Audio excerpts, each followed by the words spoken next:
The Carolina Hurricanes, after Game 4 Monday night, have a 3-1 series stranglehold once again in the playoffs, defeating the Washington Capitals 5-2. Sean Walker has a magnificent game for the Canes. Frederik Andersen stays dialed in. Plus, what a total team effort, as now the Carolina Hurricanes are one win away from the Eastern Conference Final.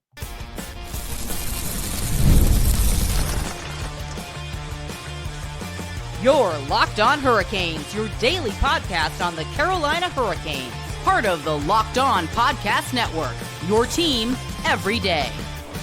Welcome to a Tuesday edition of Locked On Hurricanes, your team every day, part of the Locked On Podcast Network. Thank you to the Everyday for making this your first listen of the day. 5 days a week, Monday through Friday, talking everything about your Carolina Hurricanes. I'm your host, Zach Martin. I'm the credentialed Carolina Hurricanes beat writer over at the Hockey Writers, also the co-host of the Surgecast, which is a weekly Carolina Hurricanes podcast, along with all of my duties here at Locked On Hurricanes. Got a terrific Tuesday episode of the podcast as we get to look back at the Hurricanes 5-2 Game 4 win, as now they have a 3-1 series lead on the Washington Capitals. Got to talk about Sean Walker's great game that includes his first ever playoff goal in his career. Frederik Andersen, once again, doing Frederik Andersen things, securing another win for the Canes. And then just looking overall at the total team effort, where the bend don't break mentality of the Canes helped propel them to another win, and now they're one win away from the Eastern Conference Final. So if everyone remembers the episode from yesterday and the fact of, content I put out over the weekend after a Game 3 win, you know that Sean Walker had a very underrated game for the Hurricanes, and all heard Rod Brind'Amour saying that, yeah, he's just been an underrated player pretty much all season, just goes and does his job, doesn't really get the praise, that you would see from the other guys on the rush, like a Shane Gostisbehere scoring a lot of goals, or, Brent Burns, or Chatfield and Orlov being the best, a consistent defensive pair all season. Of course, Jacob Slavin being the greatest defenseman of the NHL. But Sean Walker had a really good Game 3 that I think definitely needed to get emphasized. So I asked Rod Brind'Amour about it. And then you hear what Rod said following Game 3, and then you turn the pages to Game 4, and Sean Walker has another magnificent game.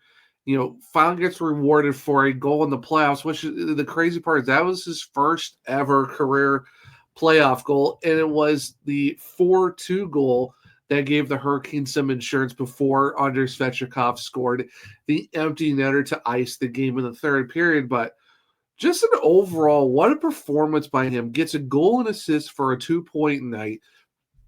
Just absolutely put on a show. And you look at just the fact that, too, he had 22 shifts in the game, 16 minutes and 35 seconds of ice time.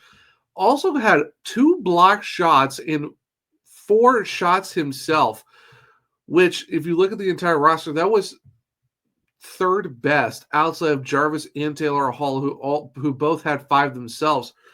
So Walker had himself an all-around a great game. And the fact that, he still had the least amount of total ice time, he still had a pretty good, decent number of shifts, and that's even including him seeing a lot of time with Jacob Slavin pretty much for a good part of the second period and in the third period as well. And Rod Brind'Amour says just the way he played, he said he earned it and definitely earned some of the trust, from the team. And that really shows that if you put in the total team effort, do your job, and like what Rod Brind'Amour has been saying all season is, as long as you're doing your job and help pulling the rope and do what you need to do, and maybe if you're on the score sheet, that's fine. That's still just important. But if you're able to capitalize and get rewarded for your efforts, that goes a long way as well, and you'll get your added benefits of more ice time and put in different situations. And that's what you saw from Sean Walker. That's why he was playing top, pair minutes with Jacob Slavin. So could we see this be a precursor for potentially next season, because Sean Walker does have 4 years left on his current contract, where he signed a 5-year deal with the Canes this past offseason, making $3.6 million, which for me is still an absolute steal. this guy is really good, and this is someone that Shane Willis even said last year by the trade deadline that the Hurricanes should go get Walker, and they ended up going and just signing him that offseason. And the fact you still have another 4 years of him is really good. And the fact that it's on a steal of a contract like that, even with the cap going up next year, his contract, Gostisbehere's contract, what Hall's going to get next year, Chatfield and all, it gives the Hurricanes so much flexibility. And the fact that Walker all season has pretty much done his job, and you kind of see that progression of him just doing the little things. And yeah, is there some games where, him or Gostisbehere or whoever maybe, had a little bit more quieter game and kind of struggled a bit? Well, it happens, especially for the defense, especially for guys who aren't used to the system. But you see that natural progression as the season goes along, and you see that with Walker. Now, after this season, you got another full off season with him in the Hurricanes, system, which is just have him getting better. So I think the way he played in the playoffs so far has been good, but then you've seen that next step, that next level, especially in game 3, and now it's even in game 4, and that's why you see Rod give him those opportunities. So for me, that's why it's like, okay, Sean Walker has really put himself out there to be like, okay, this guy is hitting that next stride, hitting that next level, and that's why you see the Hurricanes being in a spot where he had a multi-point night, gets his first ever career playoff goal. So congrats to him on that. That's very huge to do that. And you can just tell by the celebration that he enjoyed it. And the fact that the guys loved it too, especially Jacob Slavey is the first one to get to him. And that just goes to show just how much of a family this team is, that even when a guy scores a goal, they're all going to celebrate like they scored the goal, because it's just that important.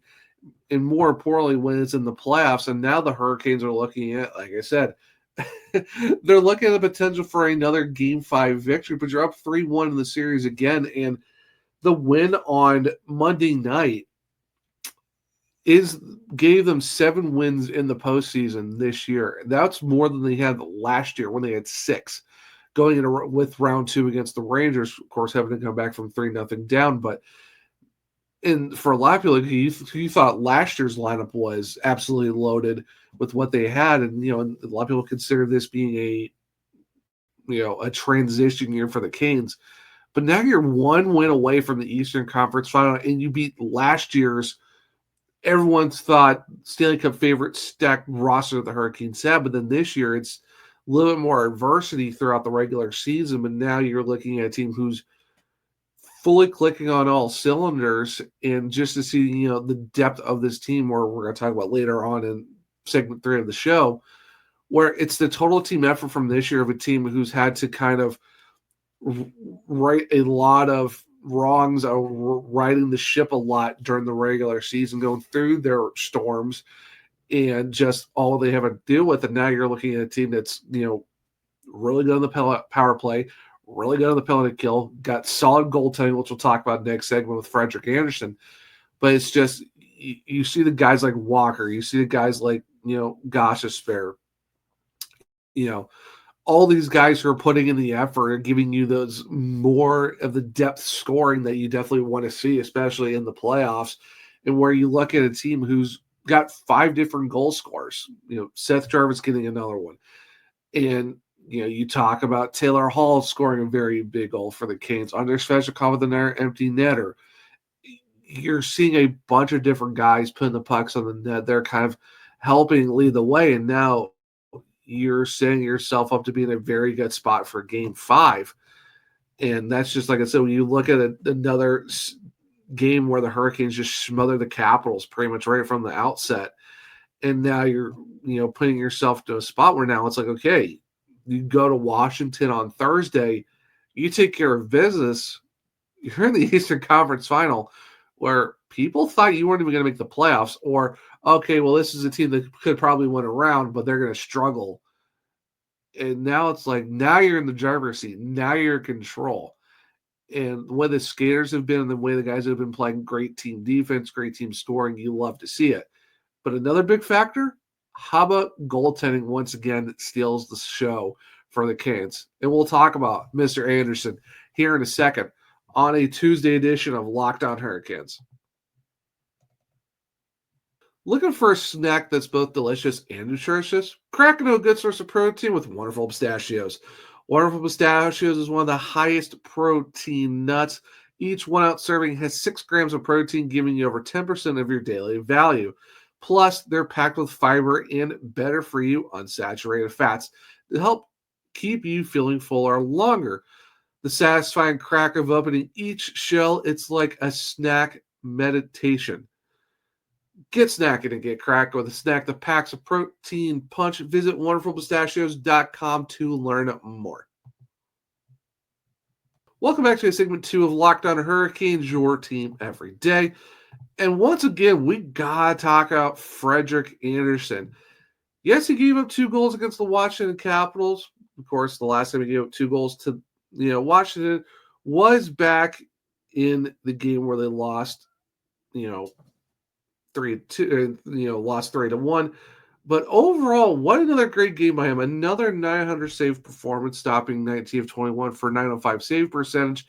And now he holds a playoff record of 6-2 in his 8 starts with a 141 goals against average and a 935 save percentage. Now, you've heard me talk about those numbers recently, where now he is tied with his Anaheim Ducks postseason, where he had a 141 goals against. Of course, that was just in 5 games. Now he has that in 8 games, compared to 297 minutes and 22 seconds back in 2016. He has now played in 468 minutes in 3 seconds. And of course, his save percentage just .008 under that mark. But this is still by far Andersen's best playoff run, I think, pretty much his entire career for the most part. Because you look at the Duck season, like I said, you had 5 games there. Okay, that's great. And then you look at some of the other, maybe notable postseasons. 17 playoffs with the Maple Leafs. Wasn't the greatest, but he still had some decent numbers. Had a 915 save, 268 goals against. Of course, it was just a tough, series overall for the Maple Leafs. But then you look at 1920, still had another 2-3 record, but he had a 184 and a 936. Nothing he can do when he's putting up that ton of effort and just not getting the benefit of offense. And then you look at the 23 playoffs, his first one with the Canes. How about a 183 with a 927? Hey, that's pretty good when you go 5-3 and take the team to the Eastern Conference Final. And right now, his 141 and 935 has the Hurricanes on the precipice of possibly another Eastern Conference Final. That's going to give him possibly 2 Eastern Conference Final appearances in his 3 actual playoffs that he's played for the Canes. He's been in the Hurricanes for 4 seasons now. But the fact that he's putting himself into a position where it's like, hey, 2 Eastern Conference Finals, that's not bad. Of course, putting the cart before the horse. But if the Hurricanes do it, that's still pretty good when you look at Andersen and just how he's been that consistent in the playoffs, where, of course, there's always the noise of he can't show up in the big moments. He doesn't really make the clutch saves. Does Freddie give up soft goals? Yes, but every goal in the playoff has. No one's safe. When you look at Connor Hellebuck, he got absolutely just barraged against the Blues. So the fact that Andersen has been kind of the best goalie so far these playoffs is really beneficial for the Canes, and that's why you see them just absolutely riding him. And the fact that they gave him the morning skate off on Monday did really set himself up for another great game, to where he basically held the Capitals to having to score a goal in the third period. They went through 5 periods without a goal before they finally had to get one. And the fact that he was just dialed in and had to hold the Capitals off the first period once again, but has been able just to stay that guy who's been so good. And the fact that, one of the big things is, like, are the Hurricanes going to overuse him? Is he going to start faltering? And right now you're looking at a guy who's not really faltering for the most part. Like, this is only the 3rd game where he's given up 2 or more goals in the postseason. That's in 8 starts. Every the one's been at least a goal. And of course, he got the shutout in game 3. So just the fact of how Anderson's been playing, it's been so good, and you love to see for the fact that he's just been absolutely dynamite in the net for the Hurricanes. And of course, that's why he's the Great Dane, because it's just the way his calm demeanor, the way he's been playing the game, and just the fact that he doesn't get routed, he doesn't get, all jumpy and squirrely like you saw Thompson. Thompson gave up a lot of not so great goals, especially the Seth Jarvis goal where he made the windmill save, but of course it bounces off his glove, goes off the crossbar, and Jarvis is in the right place at the right time. Or, goalie position wasn't great farther in his net, not having great angles. His pads weren't giving him a lot of rebounds. So you can definitely tell he was in distress and just being a little squirrely for most of the game. And I think that's where you see Thompson's playing so much to try to keep the Capitals in it, but of course it's just having a hard time with the Hurricanes scoring just multiple goals on him. And now you see where Andersen has been pretty much dialed in and frustrating the Capitals goal scorers. I mean, it took Alexander Ovechkin until the third period of Game 4 to get his first goal in the series, and it had to come on a 5-on-3. It wasn't like it was a 5-on-5 goal like we saw during the regular season. Ovechkin had to score against the Canes on a 5-on-3. Of course, he does it in the playoffs.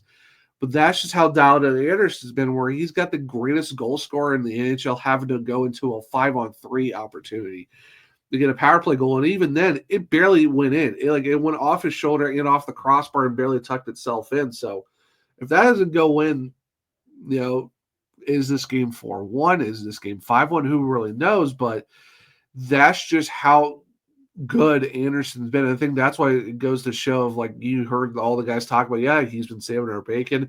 He's the great. He's been one of the best goaltenders in the league this this postseason. It's very true, and that's why those conversations of, we're still a good ways away from it potentially being a thing, but Andersen is starting to consider the conversation of this guy could be a Conn Smythe finalist. And you heard me say it on the previous episodes as of late that, I think he's got the potential to do that. Of course, we all know the last guy to get a Conn Smythe for the Hurricanes in the postseason was Cam Ward back in 2006. So there's a good opportunity the Hurricanes could get a second Conn Smythe in the playoffs, and it could be once again a netminder. And that just goes to show that when you get great goaltending at the right time, especially in the playoffs, it goes a long way. And that's why you see where the Hurricanes are at right now, where now you're up once again in another 3-1 series lead going into Game 5. Of course, this last time, the Hurricanes took care of business in Game 5 at home, but now they have to go take care of business in Washington to go win that one and end the series. And now the pressure's all on Washington because, a lot of people thought, okay, Washington was the number one team in the East. They could be a team that's going to, make the series a very big struggle. And right now their back's against the wall. They're going to come out firing because now the pressure's on them, because if they go home and lose, now they're done in 5 games. And now you see the Carolina Hurricanes moving on. And, the questions start to settle in of was this team just immediately built for the regular season, or did they just run out of gas in the playoffs? Or of course, facing a really good 200-foot smothering team that the Hurricanes are, because you just see the fact that they just grind and grind and grind. Is that finally catching up to the Capitals, where it's can they skate against the Canes? And that's where there's a lot of questions coming in. But just for the fact you have Andersen playing so well, that, like I said, 6-2, a 141 goals against, and a save percentage in the 930s. What can you really say about Andersen that's a negative for him right now, where he's just been absolutely dialed in and kept the Hurricanes in almost every game of the playoffs? And of course, now that you're talking 4 straight games in round 2 where he's not giving up a goal in the first period, knock on wood, but that is pretty phenomenal to do that against a team who was the number 1 seed in the Eastern Conference going into the playoffs. So just great game by him. Of course, we said great game by Walker. And honestly, the thing that really has to be talked about here and coming up in segment 3, it was just a total team effort, and that's why the Hurricanes are where they are. So we're going to talk about more about this total team effort in the Hurricanes Game 4 win. So stick around. We'll talk about it here in a second on a Tuesday edition of Locked On Hurricanes.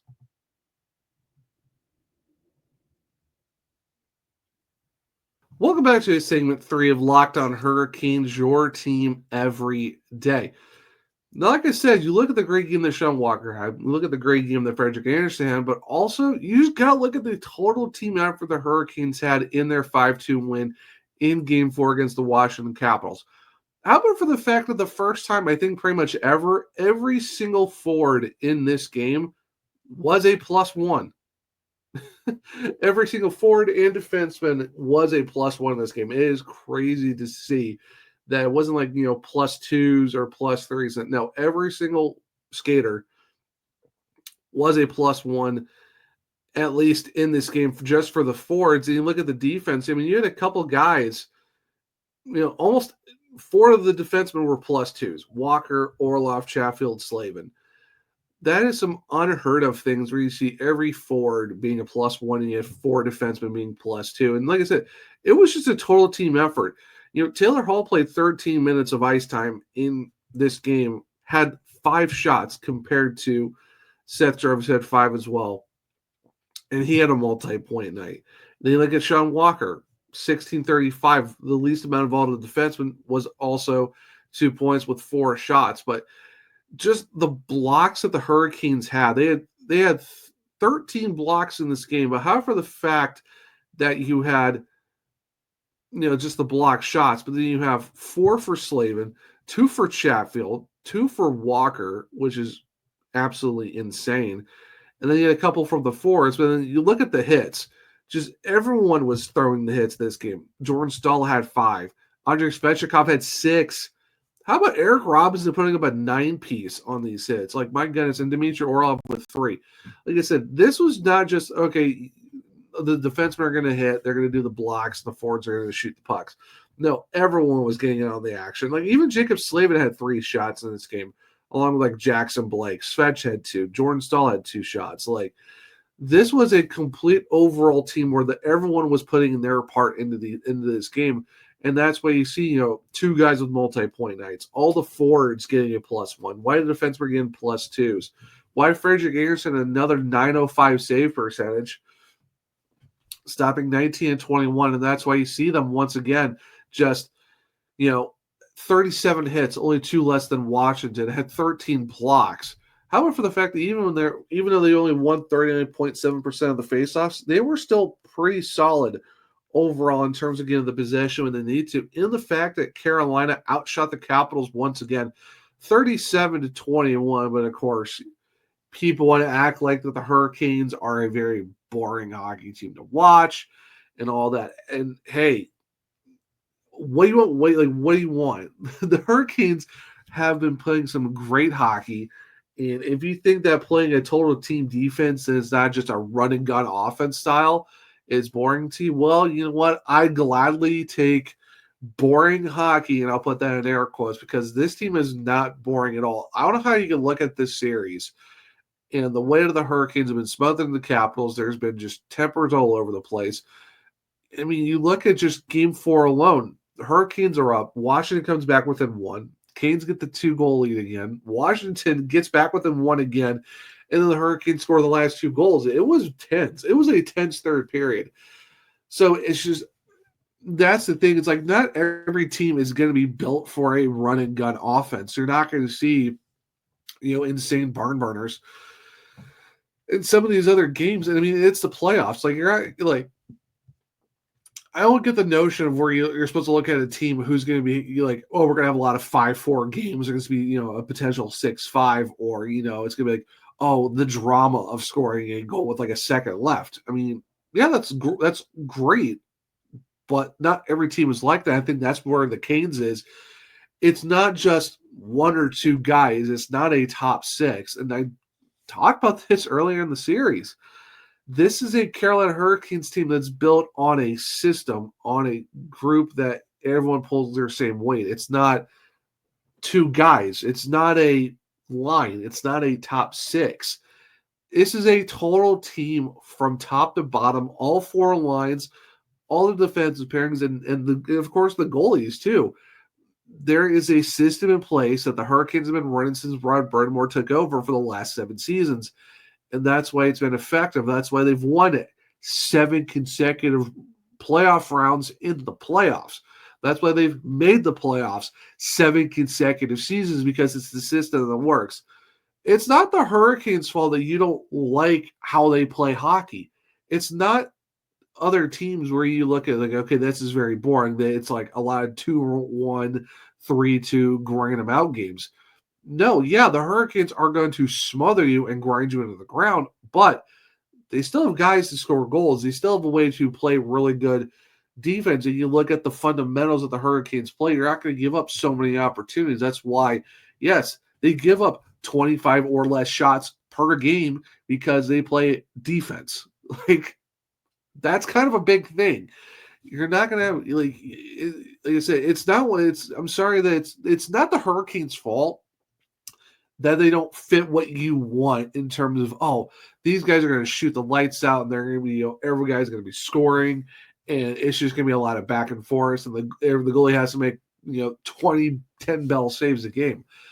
That's just not how the Hurricanes play hockey. It's their structured defense of playing that man-to-man defense, finding a way to not give the other team opportunities. And if they don't have the puck, they're going to puck hound you to death. They're going to give you all the pressure in their defensive zone, and they're going to transition that game to the offense. And that's just how it is for the Canes. And yeah, they're going to dump and chip and go after it. That's fine too, because they're a good forechecking team. And that's where you see a lot of people be like, okay, the Hurricanes are a team that are very good at smothering you and have a strong forecheck. That's why they are a good 5-on-5 team, because they will grind you.